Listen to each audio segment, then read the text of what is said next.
Hello students, good evening all of you. आज के इस वीडियो में हम लोग वेक्टर अलजेब्रा का एक्सरसाइज 10.2 सॉल्व करेंगे। पिछले वीडियो में हम लोगों ने एक्सरसाइज 10.1 के प्रश्नों को सॉल्व किया। तो आइए हम लोग एक्सरसाइज 10.2 के प्रश्नों को देखते हैं। प्रश्नों को देखने के पहले कुछ चीज़ों के बारे में हम लोग देख लेते हैं। मान लीजिए कोई बिंदु दे दिया गया है, मान लीजिए दे दिया गया है x y z। अगर इस बिंदु का सदिश रूप लिखना है हम लोगों को, तो इस बिंदु का सदिश रूप लिखने के लिए हम लोग इसका सदिश रूप अगर लिखना है तो इसका सदिश रूप लिखने के लिए x के साथ i, y के साथ में j और z के साथ में k हम लोग लगा देते हैं। ये यहाँ पर एक कैप लगता है जिसको हम लोग यूनिट वेक्टर बोलते हैं, एकक वेक्टर बोलते हैं, एकक सदिश बोलते हैं। तो इन्हीं के साथ जो एक्स वाई जेड बिंदु दिया गया है, इन्हीं बिंदुओं के साथ अगर हम लोग आई जे और के जोड़ देते हैं तो ये इसका सदिश रूप हो जाता है। ठीक इसी प्रकार से मान लीजिए कोई दो बिंदु दे दिए गए हैं। कोई बिंदु ए दे दिया गया है जो x1 y1 और z1 है, और दूसरा सदिश मान लीजिए बी दे दिया गया है x2 y2 और z2 है। तो इसका सदिश रूप अगर हम लोग लिखेंगे, वेक्टर लिखेंगे, तो बनेगा x1i plus y1j plus z1k बनेगा। और इसका अगर हम लोग बनाएंगे b, तो b बनेगा हम लोगों का x2i plus y2j plus z2k बनेगा। अब अगर मान लीजिए यहाँ से हम लोगों को ए बी निकालने की बात कही जाए, तो ए बी निकालने के लिए क्या करेंगे, ए बी इक्वल टू होता है बी में से ए को हम लोग घटा देंगे। बी में से क्या करेंगे, ए बी निकालने के लिए क्या करेंगे, बी में से ए जो इधर लिखा हुआ इसमें से हम लोग इसको घटाते हैं, बी माइनस ए करेंगे। तो बी हमारा कितना दिया गया है, x2i plus y2j plus z2k, यहाँ पर j होगा। इसमें से हम लोग को माइनस करना है x1i plus y1j plus z1k को। इसमें से हम लोगों को माइनस कर देना है तो हम लोगों को ए भी मिल जाएगा। अर्थात अगर इसी को चाहे हम लोग तो i और i कॉमन लेंगे अगर, तो बनेगा x2 माइनस x1i। इसको हम लोग डायरेक्ट भी कर सकते हैं, x2 minus x1i, y2 minus y1j और z2 माइनस z1k। तो ये बन जाएगा y2 minus y1 into j cap plus z2 minus z1 into k cap. तो ए बी हम लोगों का बन जाएगा x2 minus x1i plus y2 minus y1j plus z2 minus z1k। अर्थात यहाँ से हम लोग आसानी से किसी भी दिए गए दो वेक्टर दिए गए हैं हम लोगों को, तो वहाँ से हम लोग ए बी निकाल सकते हैं। इसके बाद में जो कि इस एक्सरसाइज में हम लोगों को पढ़ना है परिमाण के बारे में। अगर कोई सदिश मान लीजिए कोई सदिश ए दे दिया गया है a1i plus a2j plus a3k, और इसका परिमाण की बात की जाए जिसको हम लोग मापांक भी बोलते हैं, तो इसका परिमाण a अगर हम लोगों को निकालना है तो ये हो जाएगा अंडर रूट में i के गुणांक का वर्ग। i के गुणांक का वर्ग कितना है, a1 है, a1 स्क्वायर हो जाएगा। j का गुणांक कितना है, a2 है, इसका स्क्वायर करेंगे a2 स्क्वायर हो जाएगा। और k का गुणांक a3 है, इसका स्क्वायर करेंगे तो a3 स्क्वायर हो जाएगा। अर्थात किसी भी सदिश का कोई भी सदिश अगर दिया गया है, उस सदिश का हम लोगों को मापांक निकालना है या परिमाण निकालना है, तो i के गुणांक का वर्ग प्लस j के गुणांक का वर्ग प्लस k के गुणांक का वर्ग जो होगा वही इसका क्या हो जाएगा, मापांक हो जाएगा या परिमाण हो जाएगा। तो यहाँ से इन चीज़ों के बारे में हम लोगों को जानना अति आवश्यक है। इसके बाद में हम लोग प्रश्नों को देखेंगे कि कौन कौन से प्रश्न यहाँ पर दिए गए हैं और उनको हम लोग सॉल्व करने का प्रयास करेंगे।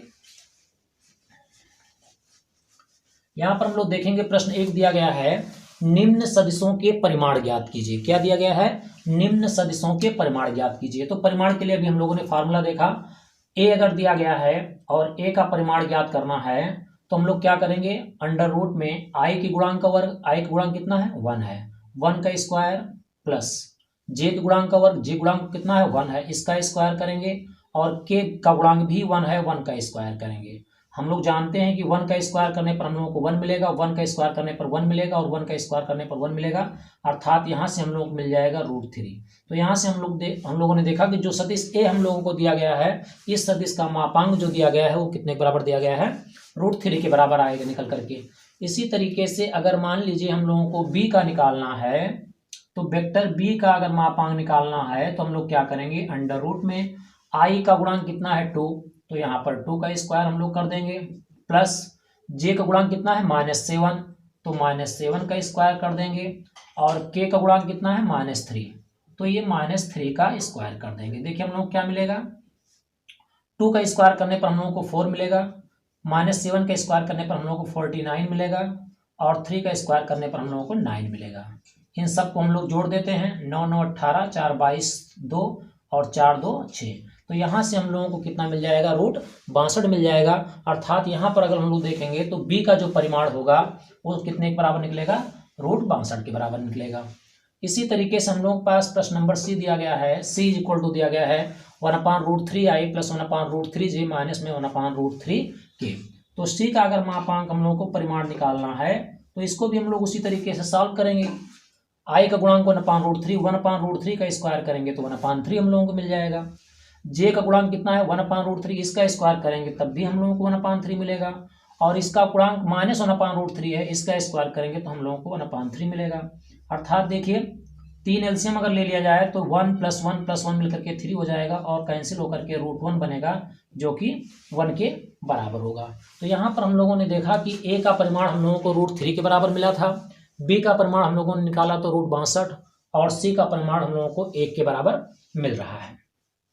आइए हम लोग प्रश्न नंबर 2 देखते हैं। प्रश्न नंबर 2 दिया गया है, समान परिमाण वाले 2 सदिश लिखिए। ऐसे 2 सदिश लिखना है जिनके परिमाण आपस में बराबर हों। कोई भी ऐसा सदिश हमको दिखा देना है जिनके परिमाण आपस में बराबर हैं। तो मान लीजिए कोई 2 सदिश हम लोग ले रहे हैं, मान लीजिए कोई सदिश a हम लोग ले रहे हैं 2i + j + 3k, और b बराबर ले रहे हैं हम लोग i + 2j + 3k। इस तरीके से हम बहुत सारे हम लोग सदिश ले सकते हैं। अब यहाँ पर अगर a का परिमाण निकाला जाए तो देखिए a का परिमाण कितना मिलेगा, अंडर रूट 2 का स्क्वायर करेंगे 4, 1 का स्क्वायर करेंगे 1, और k का गुणांक 3 है, इसका स्क्वायर करेंगे तो 9 मिलेगा। अर्थात 9 1 10, 10 4 14, √14 मिल गया। अगर b की बात करेंगे हम लोग तो b में क्या हो जाएगा, रूट में 1 i का गुणांक 1 है, 1 का स्क्वायर करेंगे 1, j का गुणांक 2 है, 2 का स्क्वायर करने पर 4, और k का गुणांक 3 है, 3 का स्क्वायर करने पर हम लोग को मिलेगा 9। 9 4 13 और 1 14, ये भी हम लोगों को √14 के बराबर मिल रहा है। तो यहाँ पर हम लोग देख रहे हैं कि यहाँ पर जो वेक्टर हम लोग a और b लिए हैं, 2 सदिश लिए हैं, दोनों का परिमाण आपस में बराबर है। तो यही यहाँ पर कह रहा था कि समान परिमाण वाले 2 सदिश लिखिए। इस तरीके से बहुत से सारी सदिश हम लोग दिखा सकते हैं। जैसे i बराबर हम लोग दिखा दें 2i + 3j + 5k, तो दूसरे वाले को हम लोग दिखा सकते हैं 5i + 2j + 3k।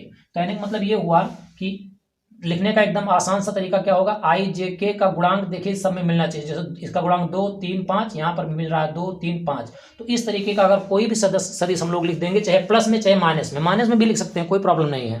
तो चाहे हम लोग प्लस में लिख दें चाहे माइनस में लिख दें, तो इनके परिमाण आपस में हमेशा क्या मिलेंगे, हम लोगों को बराबर मिलेंगे।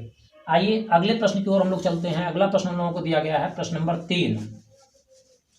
यहाँ पे दिया गया है समान दिशा वाले 2 सदिश लिखिए। यहाँ पर समान दिशा, अब दिशा कैसे निकालते हैं, दिशा निकालने के लिए हम लोगों को दिक्कोज्या की जरूरत पड़ती है, दिक्कोज्या की जरूरत पड़ती है, या दिक कोसाइन भी इसको हम लोग कहते हैं।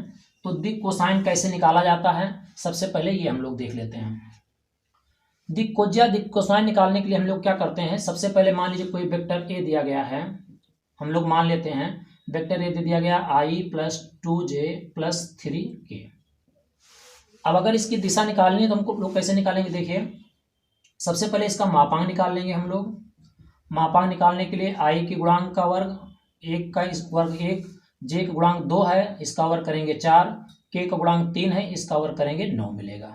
9 4 13, 1 14 मिल गया मान लीजिए हम लोगों को। मॉड ऑफ a कितना निकल गया, या इसका परिमाण कितना निकला, √14।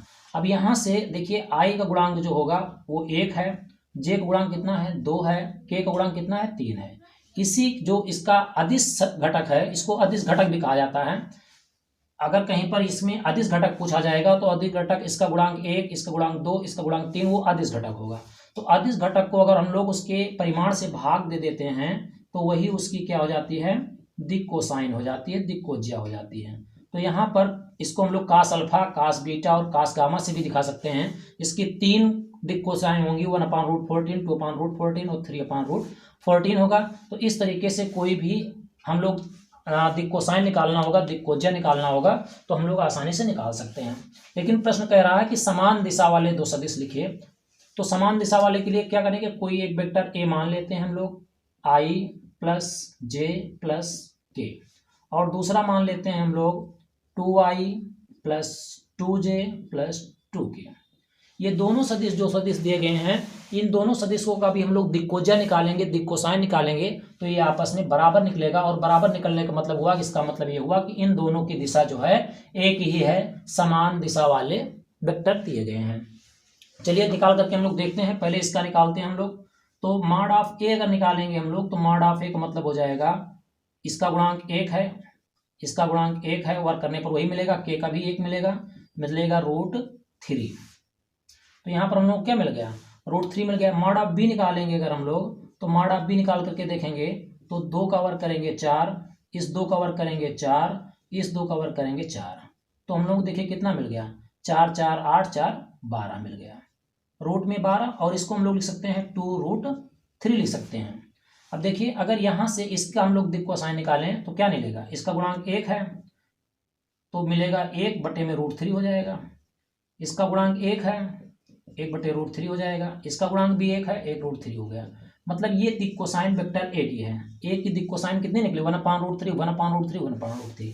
इसी तरीके से हम लोग अगर बी का निकालें तो इसका देखिए अदिश कितना है, घटक 2 2 2 है, 2 2 2, और इसका मापांक कितना निकला है, परिमाण 2√3। भाग करा दीजिए, देखिए 2√3 2√3 2√3।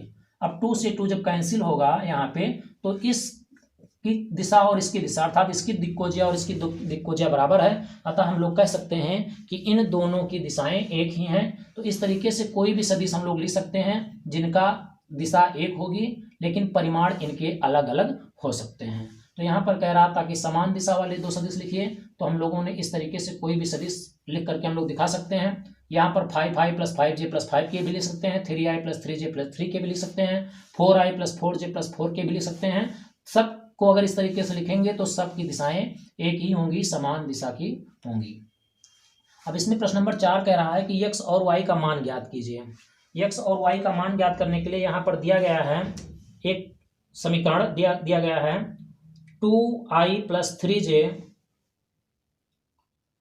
2i प्लस 3j और xi प्लस yj।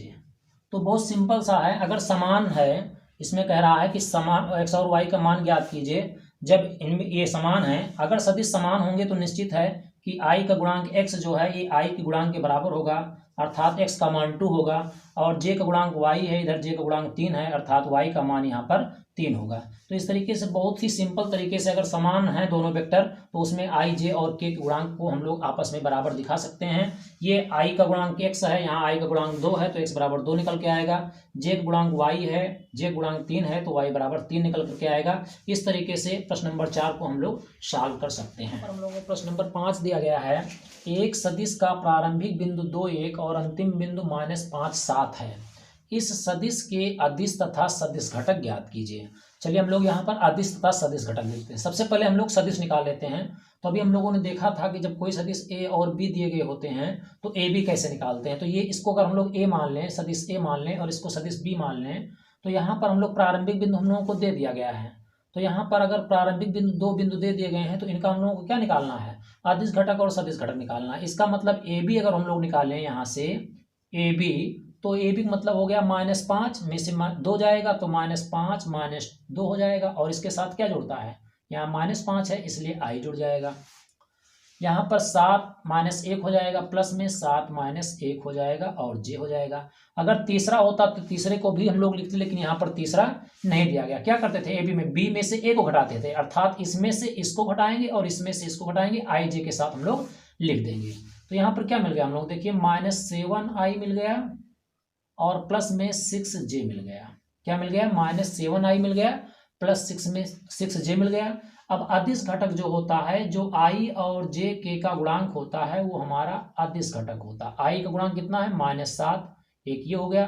j गुणांक कितना है, 6। अगर k भी होता तो जो उसका गुणांक होता वो हमारा अदिश घटक बनता है। इसको हम लोग क्या बोलते हैं, अदिश घटक। और सदिश घटक क्या मतलब होता है, सदिश घटक का मतलब होता है i और j के रूप में लिखा हो। जैसे सदिश घटक की बात की जाएगी तो -7i हो जाएगा और उसके बाद में 6j हो जाएगा। ये हमारा सदिश घटक होगा और ये हमारा अदिश घटक होगा। अदिश घटक में हम लोग क्या करते हैं, i j k को नहीं लिखते हैं, और सदिश घटक में क्या होता है, हम लोग i j और k को साथ में शामिल करते हुए लिखते हैं। तो इस तरीके से हम लोगों ने दो बिंदु जो दिए गए थे उनके सदिश तथा अदिश घटक को हम लोगों ने निकाला। अब देखिए सदिश ए बराबर यहाँ दिया गया, प्रश्न नंबर 6 है। सदिश ए दिया गया है, सदिश बी दिया गया है और सदिश सी दिया गया है। वेक्टर ए, वेक्टर बी और वेक्टर सी दिया गया है। कह रहा का योगफल ज्ञात करने के लिए। तो यहाँ योगफल ज्ञात करने के लिए क्या करेंगे हम लोग, ए प्लस बी प्लस सी लिखेंगे। उसके बाद में तीनों को जोड़ देंगे, चाहे इकट्ठा ही जोड़ दिया जाए। हम लोग देखते हैं आई, एक आई है, 1i हो गया, -2i और प्लस i।